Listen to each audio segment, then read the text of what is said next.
Yo, ladies and gentlemen, everybody in the chat, my beautiful people, I want to welcome you back. Now, on the flank, as everybody know, I'm your boy Velly, and I'm here with the one, the only, best dressed, he dresses so good, I can't even let my girl watch this show because he might just steal it. Colin, tell him who you are, man. I'm the man that's not in the business to steal anybody's girl because I got one of my own. So let's just throw that out there real first. I'm not trying to start no problems because God knows I'll need no more problems in my life. But I am Colin Clarke. I am once again honored, as always, to be here beside you, the man, the myth, the legend himself, the one, the only, the superstar, the track star, Velly Bell. Yes, the track star, I'm fat and I can't run that well, but you guys, you saw that this was the final episode, so you guys know, I have another job now, so I will be extremely busy and I won't be able to do on the flank anymore. But with that being said, I want to say, wait, real quick, we got some celebrities in the chat. We got Drinks and Ream, Rise Nation. Detox is there too. My Wait, man Detox is in here? Yeah, Detox is in there. Big fan. Detox, what's up? What's up? So, Colin, I was busy on Sunday. I wasn't able to watch. I was handling errands. So, the 2K recap. I heard that Rise Nation beat Reciprocity. Is this true? Rise Nation beat Rec. Rise Nation has for a month straight been on more of a rise than any other team. They got back the God of Death himself after Mexico City. They get Powers back in the lineup. And since then, they have been on a tear through every single week of the 2K. Back-to-back champs right now, looking to go 3 times, ladies and gentlemen, looking to go back to back to back because on Wednesday night, they have a tall task. They have a large glass of water. But all the boys look a little hungry to me. They look like they could go to eat on Wednesday night. So Rise Nation going up against Optic Gaming in the finals on Wednesday. But Rise Nation has been impressive all month long. But I'm going to start a little bit further back in our 2K than that. Let's go with top 8. Let's just go with the top 8 teams. I know a lot of people like to make their lists based on our top 8 teams. So let's go into the top 8 of this North American 2K. Up first, you've got an Optic Gaming team playing against a team that had a weird name. I just ended up calling them Personality when I was taking my notes. Who were they? They were Domes, Neglected, Strafey, Envies, and Cryolites. They had I can't remember their full name, but they were called Personalities. They've played together in a few tournaments. A lot of those names have played together. They even played together in Mexico City. Domes, I believe, played alongside of Neglected and Strafey in Mexico City. So they've got some good team chemistry. They make it all the way to top 8, but they run into the undisputed world champions of Optic Gaming. They've won all of our tournaments since forming that squadron. So Optic Gaming moves on to our top 4. Next, let's take a look at Rise versus a new look Mazer team. Now, Rise Nation has been impressive against everybody, so take nothing away from a team that made a couple of changes. Instead of the original Mazer gaming that we saw back in Mexico City, they are now playing with Lava, Crush, exclusive Hezi, and Morty. So 2 new members on that team from Mexico City, Lava and Crushmo. They've got kind of the clutch god. Everybody likes to call back to when he got that 3-piece at 206 to break a home back in Season 1, Crushmo. Everybody likes to look at all the championship rings on Lava, say that he can still play if the chains get taken off of him. But they run into a much stronger Rise Nation team, I believe. I believe they actually, if I wrote this down correctly, everybody for Rise Nation ended up in double-digit downs on one of those maps. If somebody missed by 1, I think it was by 1, they end up moving on to top 4. Rec versus a team called Tank Top. I had to call them Tank Top. They were called Tank Top Season as their team name, so thankfully they didn't make it to Fight Night, so nobody had to say Tank Top all night long.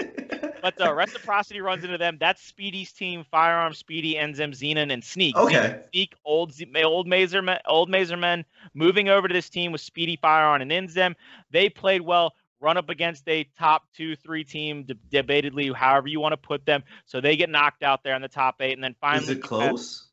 Not as close as most people would like to think. Reciprocity really handled business until they went up against Rise Nation. There were a lot of flaws and a lot of chinks in their armor that you got to see later on when they were playing for top 2. The final matchup of top 8, the Orlando Reaper squad that came out of Kenny, Soto, Toddy, God Plays, and Vital Sam was up against the Simplicity squad that we all know and love: Crash, Pell, Kyle, Shock, and Clouts.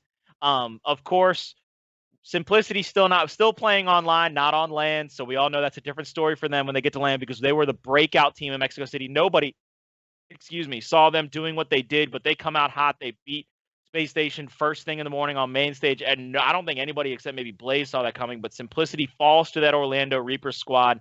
Kenny, Soto, Toddy Godplays, and Sam played so well. They go into that top 4 matchup against Optic. Yeah. Optic even looks a little rusty in certain areas. Because they've been gone. Yeah, they haven't played as hard as they could have been. They haven't been scrimming as hard as they could have been. Explosive and Mental have not missed any shot, it seemed like, though, for the past couple of weeks. Those two boys have been. They've proved, yeah, they've got to be cyborgs. Like, they've got to have some kind of cybernetic implant in the back of their head. I hope it rains a lot and there's some static interference. There's got to be some static interference on Wednesday to help Rise Nation out a little bit, because those boys have been hitting every single shot in their path. Orlando goes up against Optic. Optic take care of business, though. The matchup of the day, though, for me, was Reciprocity and Rise, because that is a grudge match. Rise Nation, with most of the members from what was used to be an Echo Fox Powers turned into a Fury squad. Powers moving over there. That has to be a grudge match to me. That has to be a match that everybody looks forward to. Here we go, though. I'm going to go with a little recap for you. On map number 1, it goes 2-1. It goes the distance. On map number 1 on Dam, those two teams actually have rounds. There's 4 rounds where one team wins the initial. The other team gets a retake, which by my definition is you get the hills, the kills back in your favor. You might not get the triple cap, but you also close the point margin. So one team gets the retake, closes the point margin, almost overtakes the point. But then the other team comes off spawn, does the exact same thing. So these two teams are two heavyweight sluggers. There is no definitive favorite when these teams went at it on Dam. It ends up going 7-6, but it shouldn't have even been that close, because Drix drops out in round number 4, not even there for an entire round. Reciprocity wins the initial. They have the numbers, they have the drop shot, but they played scared. Icy sat on baby steps. 2 members, I believe it was. What you scared of? They're playing on pumping station. They sit back. Rise Nation finally got what I would call a little impatient. They push into a 5v4. They end up losing that round.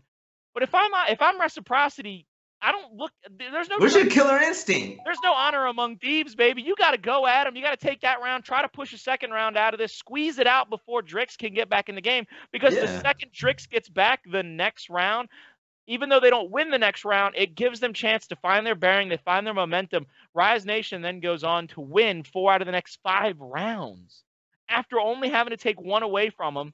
That's a big blow. On map number 1, Powers. Big 29 kills, only 18 deaths. Detox, Jerpies, and Vexies all with 10+ downs.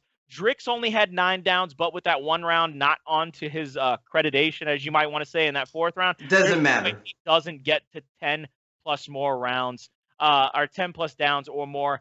Icy had some really big clutch kills. In the 3rd round, Rise Nation might have won the round off of a pure wipe and a triple cap, but Icy actually got 2 really clutch kills where he up-A's the first one, bounces for the second one, gets the second kill, and saves round number 3, extends it out. They end up winning that round off of the back of those 2 kills, but they win it out of the 210-point margin. We go to map number 2. Nothing really good to say about that on the side of Rise Nation. It is a beat down in favor of Reciprocity. If I was to say anything comes out good on the side of Rise Nation, Drix 21, 12, and 14 absolutely torched the home hill side of that map the entire time they played it. Icy, though, 24, 8, and 18. Rushy's 30, 15, and 18. Big stats coming out of those two, all 3 maps. So those two played pretty much 6 good rounds. Or they played much 3 good maps. They were the really shining spots for Reciprocity, all 3 maps. We moved, though, over to map number 3, which is Harbor. Again. Wait, time out. You have some Rise Nation members in the chat saying we choked them. So here's the thing. I classify 6 choked rounds in a row as a beatdown, because every time you tried to stand up, they hit you and made you choke another round in a row. 6 choked rounds in a row. That's perception, though. You can't. Choking 6 rounds in a row is kind of excessive. At that point, there's an argument between choked and the other team just being better at that moment. You can't listen. You choke once, okay. You choke twice. You choke more than 3 times. Listen, you weren't meant to win. 6 rounds in a row isn't a choking. That's a dead on arrival hospital visit. All right. Right. For 6 rounds in a row, nobody gave you the Heimlich. Nobody corrected anything. I understand it was a lot closer than the scorebook says, but at the end of the day, you've gotta put a call on it. As somebody that breaks it down, you gotta put something on it. All right. Colin, I'm gonna use that excuse next time I lose my money at the casino. That's right. Babe, I choked on game-winning hand for $1,000. I rolled snake eyes 6 straight times. All right. I choked it. Should have won. But still. But go on, Colin. They moved to map number 3, and Avexes and Powers on map number 3, literally, they've got to have boats. They got to have yachts. They got to have something out there in the bay, because those two boys owned Harbor. They literally were just two unstoppable forces in nature. Powers 29, 16, and 16. Avexes 31, 21, and 17, with 4 guys on Rise Nation getting double-digit downs on Harbor. Jesus. Nobody for Reciprocity got going. Nobody got any momentum. Every time I kept looking for some kind of person to get the wheels under them, get their feeding under them, get into the deep end of the water, maybe swim a little bit with the sharks, they got pushed back down. The closest thing you can come to a bright spot, Franchise broke even. 23 and 23 with 8 downs. He broke even. But literally the entirety of the match, every time somebody poked their heads out, it was like a game of whack-a-mole. Who's Rise Nation gonna kill next? Who's Rise Nation gonna put down? So, for me, I look at this as Rise Nation solidifying themselves now in that number 2 spot. Reciprocity, yes, beats Optic Gaming on land down in Mexico City in the winners finals, but then in grand finals gets smoked for 4 straight. That scares me, man.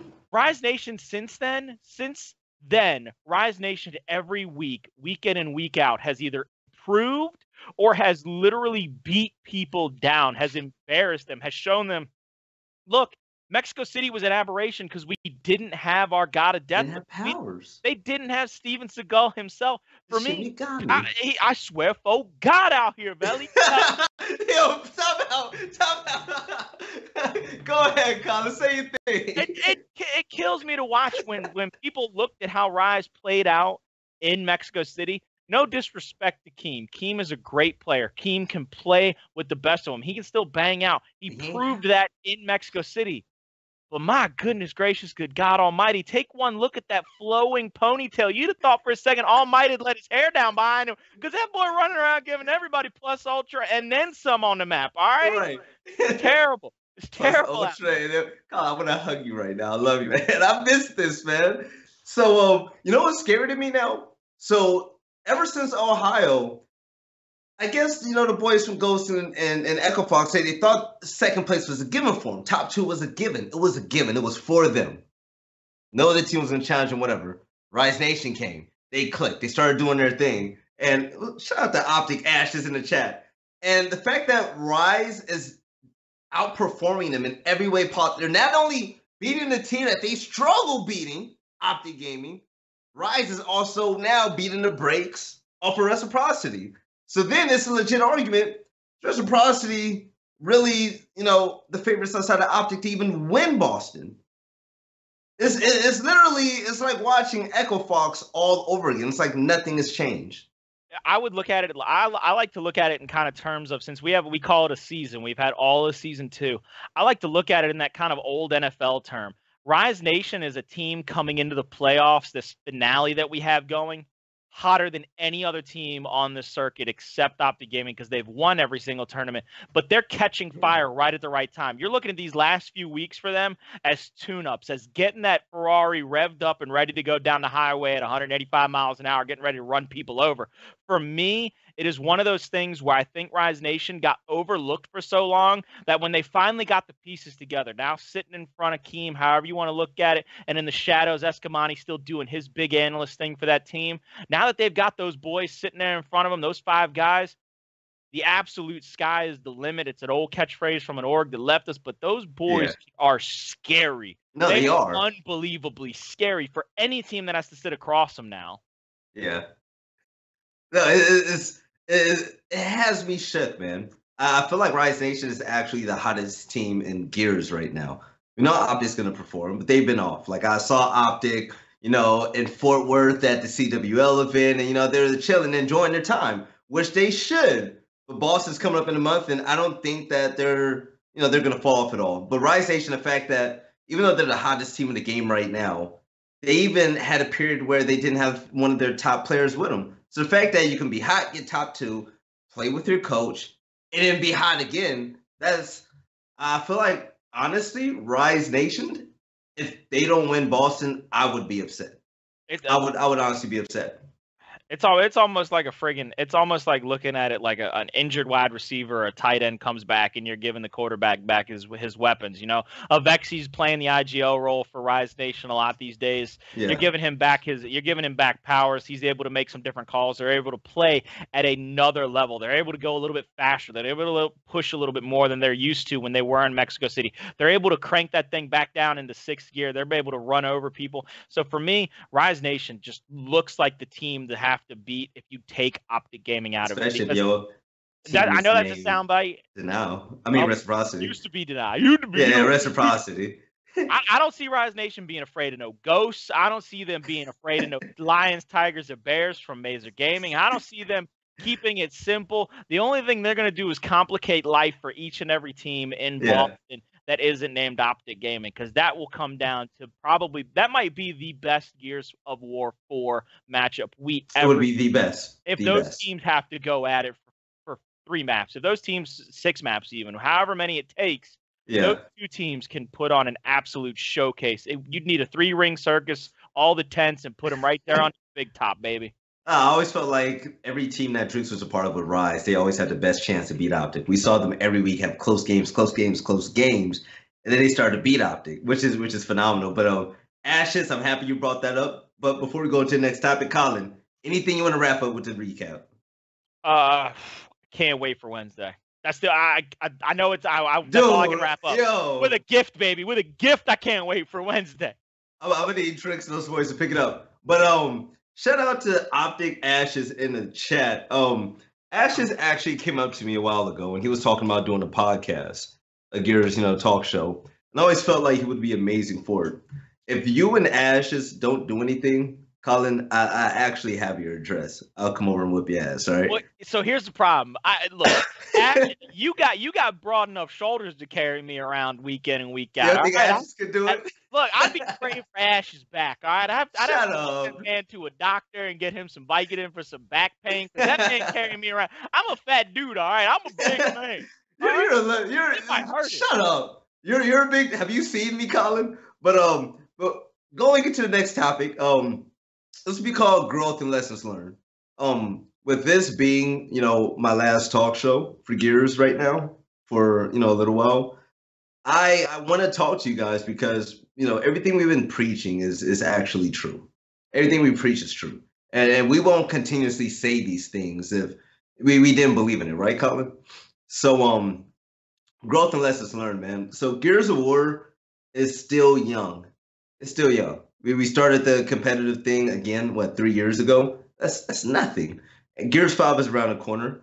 And the one thing that I really want to challenge everybody to do out there, especially you, Colin, and I'm serious. You guys, I started this show with just Skype and 2 videos of just me and Tanner, Rain, the OG Gears Pro. And explosive, stupid. And, I did that. Wound up going to the Microsoft headquarters, went up going, to events, doing this and that. And I really feel like people should really pick it up and take charge because the gates are wide open. Drix does well. Ashes does the damn thing. And I really feel like other people should pick it up, especially you.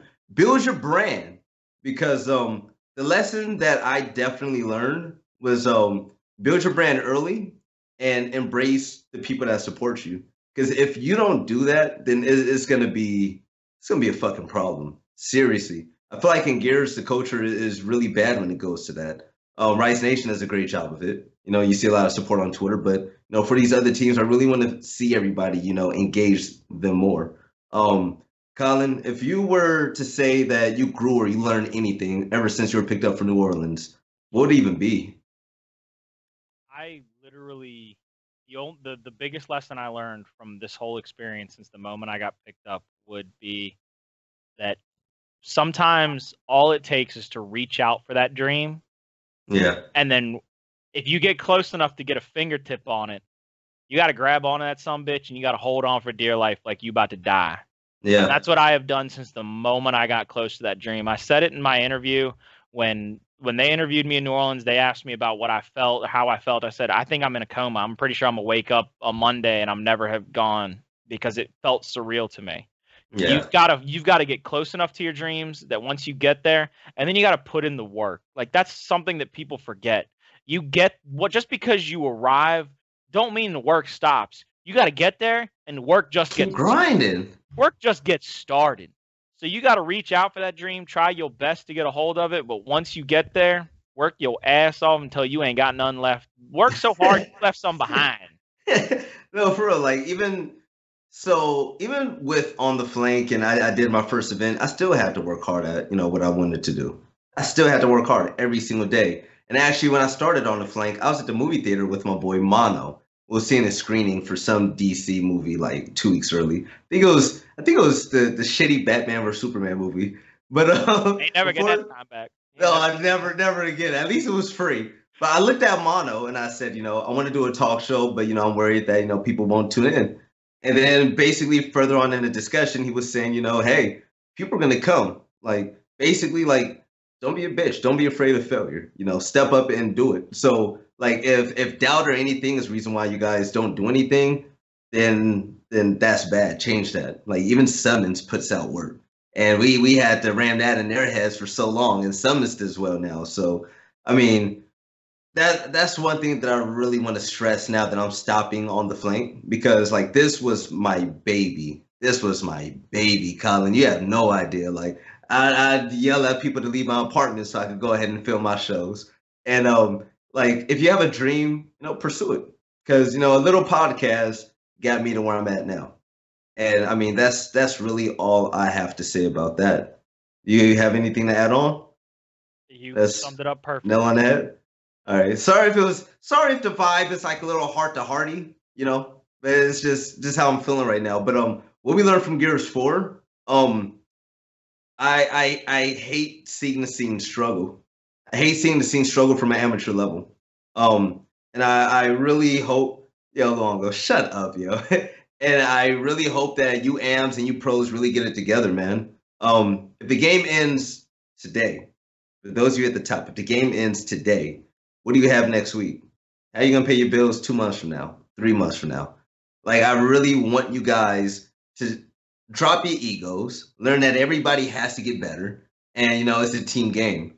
If there's one thing that I learned from Gears 4 is that really stick by people and learn success with each other, because we see so many people try to get those shortcuts. So shortcuts never work. You do fad diets, this and that. Every shortcut in life doesn't work in the long term. That's short-term gain. With how far we've come in Gears 4, would you say that there's something that the community really should, keep an eye out on or just listen to? If you had to give any type of lessons at all? I look at it a lot like this. So much of the community has this mindset of this game is broken, so there's no point in trying. This game is bad, so there's no point in doing this. And it's fed into a lot by some of the people that are more respected than others in this community. And I've always looked at it as, if you put positivity out in the world, positivity will come back to you. So I would hope that going forward with Gears of War, one of the things that you've got to remember is you pump out, content. That's great. You pump out your brand. That's great. You always win. That's amazing. Let's go ahead and put positivity into the rest of the world. Let's look at people with more of a, this game is fun. When you get to this level, when you start playing in these tournaments, when you get to land, if you just drive a couple hours, play in your local lands, you can have a hell of a lot. It makes a difference. This game is so great once you break it down. Instead of just looking at it from, this is what's wrong with it, look at what's right with it. It's still the grittiest, close-up, most smash-mouth, in-your-face shooter you could possibly imagine. Yeah, it's a game that can build friendships for life. It's a game that can build the best of teammates, some of the strongest of walls. So I always look at it as, we got to stop looking at what's wrong with it. Start looking at what's right with it. We got to look at some of the better role models in this community. One of the best role models I can think of, like you said earlier, was Summons. He pumps out content in English and Spanish because he knows that both sides of the border. He goes in. He was in Mexico after the tournament happened. Went out there on stage, was throwing wristbands at people, was just absolutely making having fun. Goes nutty for him because he's having fun with people that love a game that he is so unbelievably amazing at. Ashes comes out with these YouTube videos where he's coaching amateur teams. He's putting out pro coach tips. Yeah. He's taking time out of his schedule to do all these things that don't necessarily help him really or help his team really in any way, except he's trying to help the masses get better at something. People have to stop looking out for just the personal, selfish reasons behind trying to make this game better and bigger. They've got to look at it as very much a community, because at the heart of it, Gears, we always say, has the best community. We're the closest community. Gears is one of the best communities. As toxic as it seems at times from the outside world, yeah, you get down to the nitty gritty, you wipe away the BS from the top layer, and it's one of the most beautiful communities to be a part of. Everybody walks up, daps you up, says hi to you, waves at you. I can say from personal experience, going from somebody that nobody knew to somebody that everybody gives me at least a few seconds to say hi, how you doing to, I have been blessed and lucky. You just have to get there. You just have to look at the game for what's right with it and look at the great people inside of it. You know what, Colin? It's funny, man. So there's a pro named K9 in Rainbow Six Siege, and he was so good. He has spots named K9. Like, when you're so good, people name spots after you. You know you're the shit. You know you're the shit. And he was one of those pros that lived paycheck to paycheck. Went to an event, placed well, and just hope that he plays well enough to live off the next dollar to the next event. Well, he put this tweet out to any Siege players trying to make a career: don't waste so-and-so years of your life to get nothing in return like me. Already, you know something's wrong. I don't mean to crush anyone's dreams, but just saying school kids is not worth wasting your time on a dog shit game and ruin your mental, physical health. Trust me. Now, I have a lot to say, like you said, people can bash the game. Rainbow Six Siege is like a top 3 shooter out there, literally like top 2, arguably. And, he bashes the game. He made nothing out of the game when he was done placing pro. And someone from Halo, his name is Moses, he said, you rarely tweet, you don't stream, you don't make YouTube videos, and you complain about not getting anything in return. Don't be that guy. To all the viewers out there, just don't be that guy. Like, even if you're not a pro, put out content. You never know how far it's going to lead you. You know what I'm saying? Because placing pro isn't enough. Look at Shadows. Like, placing pro isn't everything. And I really hope that a lot of people pick that up, because if you're a pro right now, you should be dropping content like nobody's business, because the more and more you do, the more and more you're going to grow your game. And even if, you want to switch to Fortnite and bring those viewers back to your game, that's a plus for you, because your checks are going to keep on coming. So, Spaceman says, I hate that tweet. I know, I hate it big time. But that's really just the final lesson I would ever give anybody, But Colin, anything to wrap up? I really hope people learn that mindset is everything. I really do. People got to wake up grateful to be on the correct side of the dirt each and every morning, and stop looking at it like, oh, it's another day getting to do this. For Christ's sake, some of you getting to play a video game for a good majority of your life. People in Gears, man, they make, even off of Optic, they make more than people make in a year. That's crazy, man. That's insane. Put positivity in the world, positivity will come back. I'm going to keep saying it. Yes. And all the hating Gears, for real though, you guys should really support each fucking other. Support each other, man. Like the beef stuff is stupid. Like, people should, like, let's say Ashes. Ashes hit me up because he wanted to start a podcast. And I told him, hell yeah, do it. I'm excited for you. You know what I'm saying? And it's like, if I go ahead and support Ashes, like, then his legacy is going to start. And the more viewers he's going to bring in, it's going to bring me more viewers, which is going to bring Drix more viewers and stuff. Like, support each other. There's no need for hate. Competition is whack if you want to start stupid beefs or hate people for no reason. So I really hope you guys support each other, man. And with the last topic, I know this is a short episode. I know. I'm sorry about that, guys. But I really do want to say thank you to everybody that are in the chat or ever supported On the Flank. Like I said, I was just some brown kid that was like, hey, Rain, let's do a podcast and talk about the history of gears. Like that's literally like it was called Velly and Rain talking about old school shit. That was literally the title on YouTube. And I you know, I did that. I went far, and you guys supported me throughout the way. It's been over 3 years now, over 3 years, and you guys really held me down, man. You guys helped lift me up to be where I'm at. Like I said, if you just tuned in, I won't be able to do on the flank because life. I'm gonna be busy. My hands are gonna be full, so I can't do it anymore. Like life hit me in a good way, trust me. But the one thing I want to say is, Colin, I love you. You're the best co-caster, co-host anybody could ever have. Like me, I'm Colin. I'm boring. All I do is just yell. You come in with analogies and shit. Like you know what it is. So like I bring the fish, and then you bring all the seasoning, baby. That's my analogy for you. I just had fish, so that was easy. But no. But seriously, man, like you are a phenomenal caster. You're great at what you do. If you and Ashes don't do a talk show after this, I know your address. I would mail you shit, Colin, like dog shit. Like, trust me. You gonna mail me just an envelope of it? Is that what it is? Just an envelope. Like, I would aid your house. I could be like, who the hell ate so many damn? What the hell? Nah, but I do want to thank UGC obviously because they believed in us and they supported us. Directing the show, something I always wanted because it makes life easier. And I want to give a shout out to G Fuel for, giving us a shitload of, containers. But seriously, Colin, man, like, pick it up after the show. Like, pick it up. Ghetto Pigs, Pugs, and why am I crying in the club? Shut up. No, like, the one thing for you and everyone else in the chat, like, you guys can go so far. It just really takes the community to just come together. And I hope that, after this, you pick up the mantle, you start doing the shit, and you do it 2 times, 3 times bigger than I do it.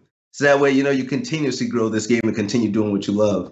People like Explosive, people like Ashes, people like Drix, like, you guys need to fucking, like, soar. But when Colin picks up the talk show after me, if y'all motherfuckers don't support him, trust me, I will go to Boston and smack everybody. But, yeah, other than that, I really want to say thank you, man. Like, when I first started the show, I really thought that I was going to get 20 viewers and no one would care. My first show actually got like 90 viewers, which was dope. And an OG coming back to talk about the game, like that was such a feel good moment, man. And let me know that you guys really fucked with me. But Colin, any kind words you'd like to say to the chat? Chat's gonna have to take a back seat on this one because I'm gonna give a little insight to people that might not know. The very first time I ever reached out or tried to speak to Vel, I DM'd him after I watched an episode of On the Flank because I horribly disagreed with something he did or said, and it was.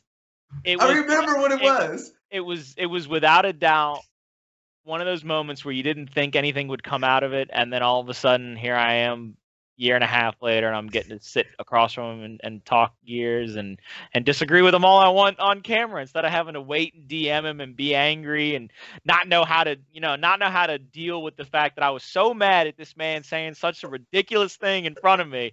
Other than I had to DM him and tell him how wrong he was, how I would go to my grave, I would have the courage of my convictions. Give it to me straight.